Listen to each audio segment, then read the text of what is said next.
Bismillahirrahmanirrahim. Assalamualaikum warahmatullahi wabarakatuh. Halo anak-anakku semua, masih di Animatik Channel. Ayo berkenalan dengan matematika. Tak kenal maka tak sayang, di Animatik kenal matematik. Ya anak-anakku semua, yang mau kita bahas hari ini ialah mengenai transformasi geometri, terutama ialah tentang translasi atau pergeseran. Anak-anakku semua, tujuan pembelajaran hari ini adalah yang pertama, mengenai transformasi geometri. Nanti siswa diharapkan dapat memahami pengertian dan jenis-jenis transformasi geometri. Kemudian tujuan yang kedua ialah mengenai translasi. Siswa diharapkan dapat memahami pengertian translasi.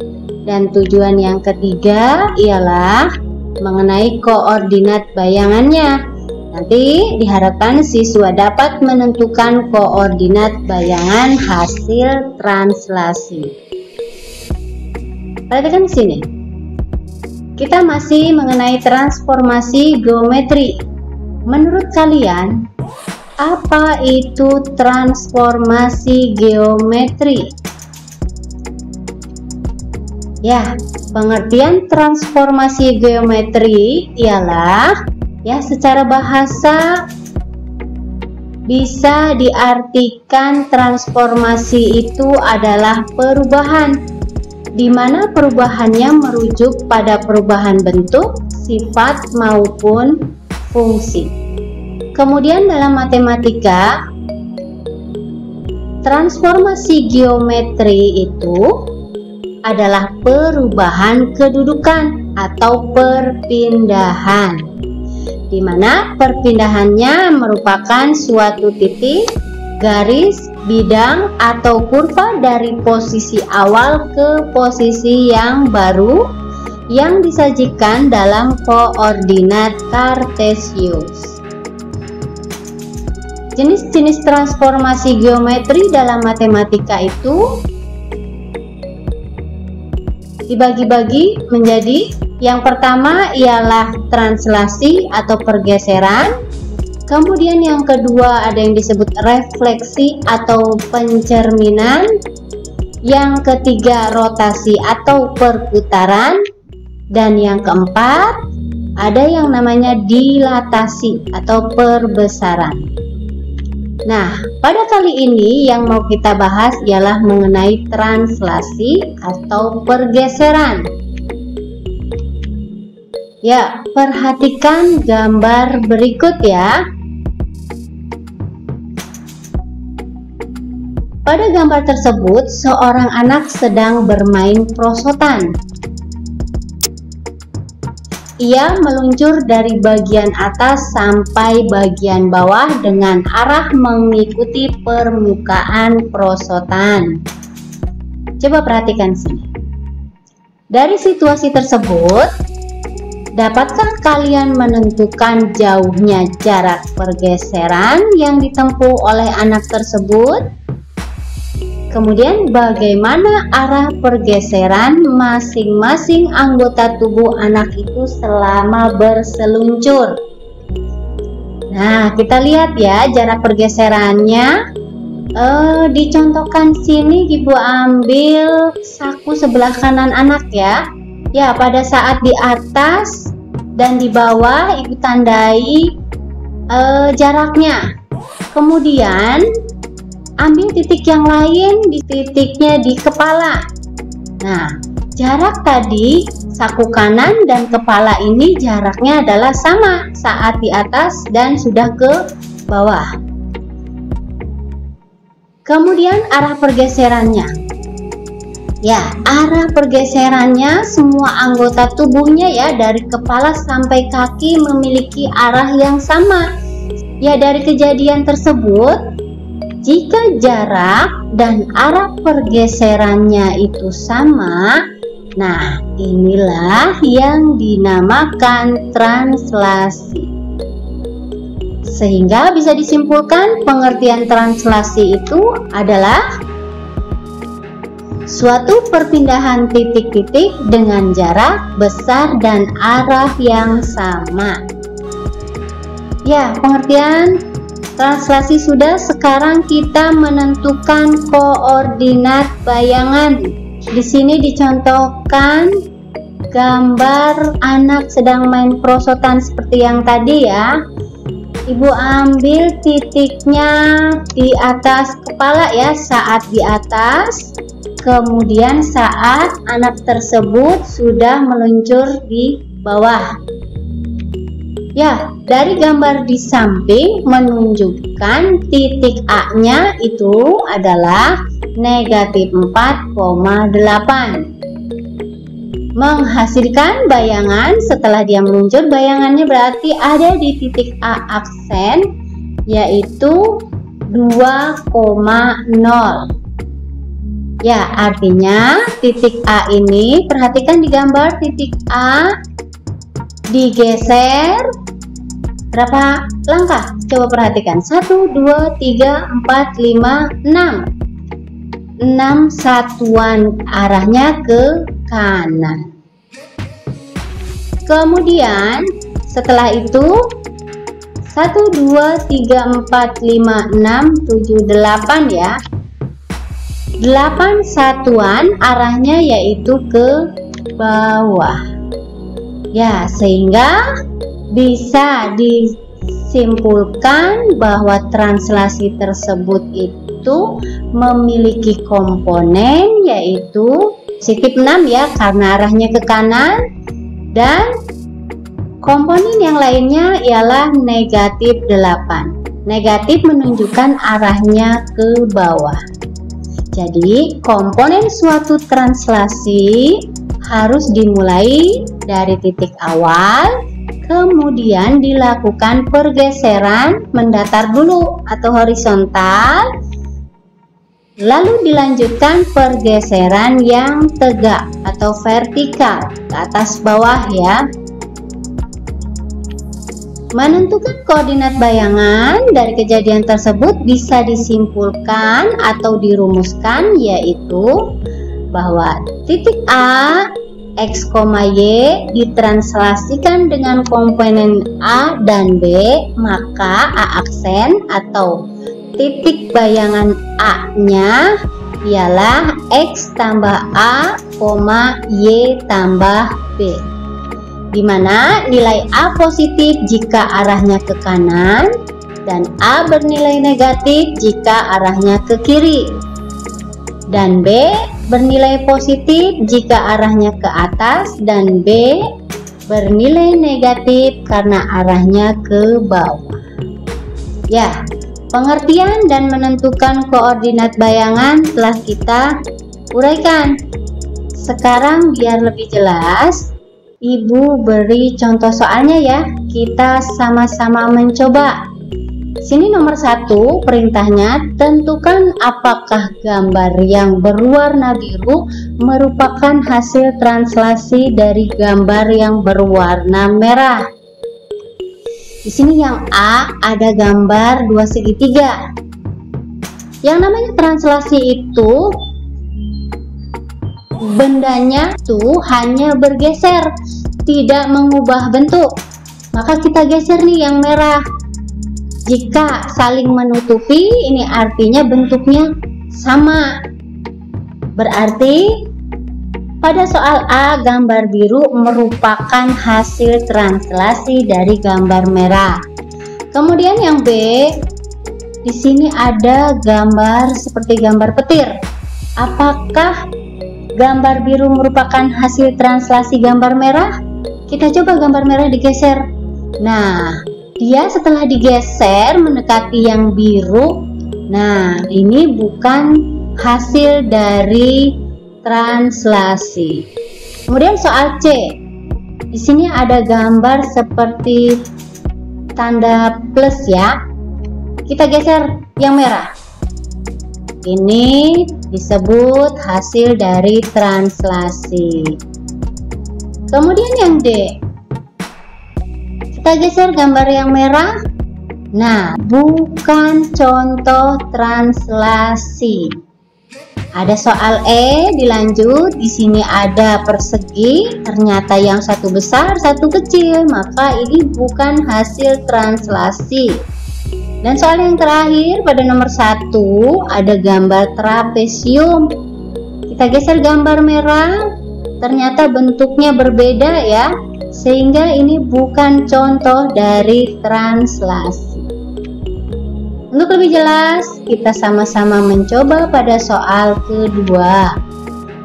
Perintahnya ialah diketahui titik A 8,2, titik B nya 5, negatif 3, C 10, negatif 2 adalah titik sudut pada segitiga ABC.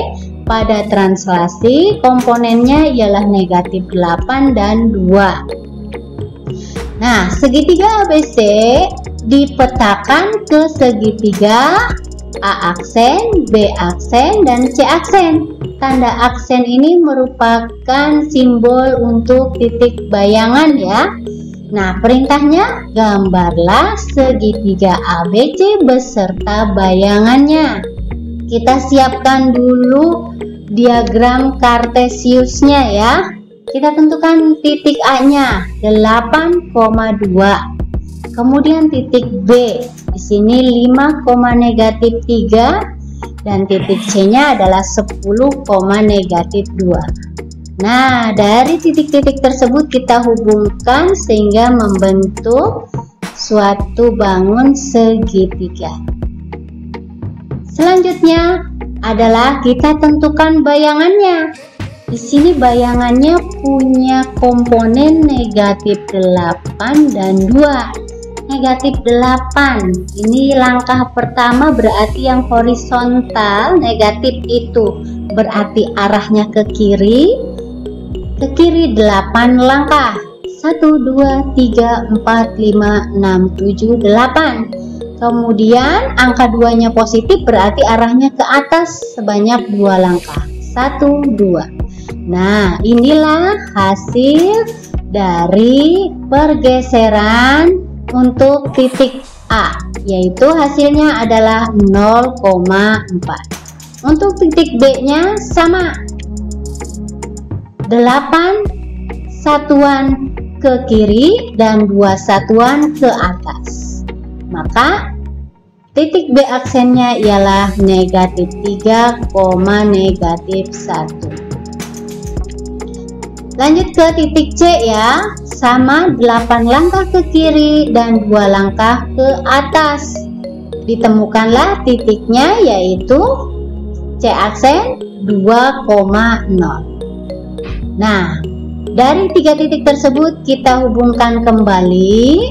Nah, mereka membentuk suatu bangun segitiga. Jadi di sini yang merah adalah gambar segitiga ABC dan yang biru adalah bayangannya. Kemudian, ayo kita mencoba lagi pada soal nomor 3. Perintahnya adalah tentukan bayangan titik P yaitu min 5,3 pada translasi dengan komponen 9 dan negatif 6. Ya, kita jawab bersama ya. Kita masukkan rumusnya terlebih dahulu. Ya, kita masukkan titik P-nya itu negatif 5,3 ditranslasikan oleh komponen 9 dan negatif 6. Kita masukkan P aksennya berarti negatif 5 ya, X-nya ditambah A-nya di sini yaitu angka 9, Y-nya adalah 3 ditambah B-nya adalah komponen T-nya ya, yaitu negatif 6.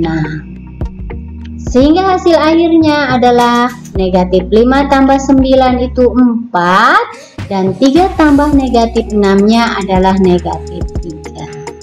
Sehingga bayangan titik P-nya itu adalah P aksen, yaitu 4, negatif 3. Kemudian yang bagian B. Di sini soalnya tentukan bayangan titik Q 7, negatif 4 pada translasi dengan komponen negatif 8 dan negatif 2. Kita jawab bersama. Tuliskan kembali rumusnya supaya tidak lupa. Masukkan titiknya, yaitu 7, negatif 4.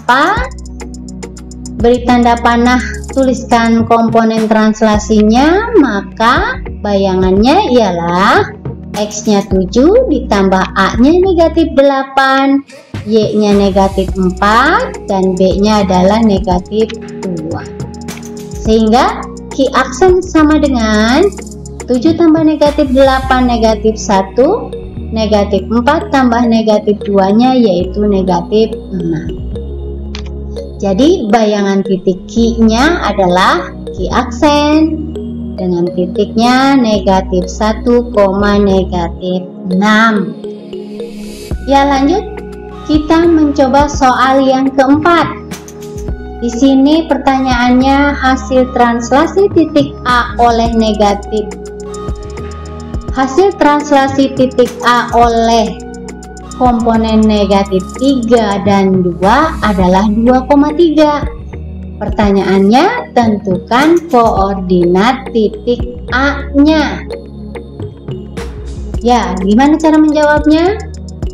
Mari simak baik-baik. Kita tuliskan kembali rumusnya. Di sini A, karena yang mau dicarinya adalah titik A, tuliskan terlebih dahulu A yaitu X, Y. Ditranslasikan komponennya, dituliskan, maka A aksennya adalah X ditambah A, nilai A-nya masukkan yaitu negatif 3, Y tuliskan kembali ditambah 2, dan hasil A aksennya adalah pada soal yaitu 2,3 ya.